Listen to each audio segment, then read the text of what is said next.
ഷാരോൺ കൊലപാതക കേസിൽ കോടതി ശിക്ഷിച്ച ഗ്രീഷ്മയെക്കുറിച്ച് ക്രൈംബ്രാഞ്ച് കുറ്റപത്രത്തിൽ എഴുതിയത് എല്ലാവരെയും ഞെട്ടിച്ച ഒന്നായിരുന്നു. പ്രണയത്തിൽ നിന്ന് കാമത്തിൽ നിന്ന് ലൈംഗികതയിലേക്ക് കിടക്കുന്ന നിമിഷങ്ങൾ.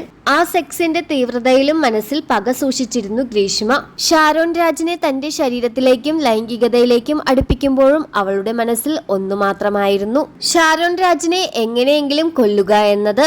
ഒക്ടോബർ മാസം മുതലായിരുന്നു ഷാരോണും ഗ്രീഷ്മയും പ്രണയത്തിലാകുന്നത്. എന്നാൽ 2022 മാർച്ച് മാസത്തിൽ പട്ടാളത്തിൽ ജോലി ചെയ്യുന്ന ഒരാളുമായി ഗ്രീഷ്മയുടെ വിവാഹ നിശ്ചയം കഴിഞ്ഞു. തുടർന്നാണ് ഷാരോൺ രാജുമായി ഗ്രീഷ്മ പിണങ്ങുന്നത്.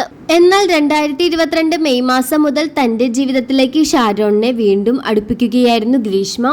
ഒരു സൈഡിൽ പട്ടാളക്കാരനോടുമൊത്ത് സല്ലപിക്കുകയും മറു സൈഡിൽ ഷാരോൺ രാജുമായി പ്രണയിക്കുകയുമായിരുന്നു ഗ്രീഷ്മ.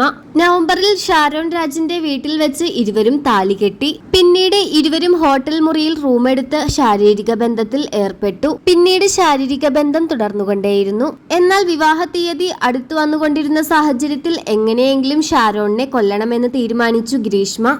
5 തവണയാണ് ഷാരോൺ രാജിനെ കൊല്ലാനുള്ള ശ്രമം ഗ്രീഷ്മ നടത്തിയത്.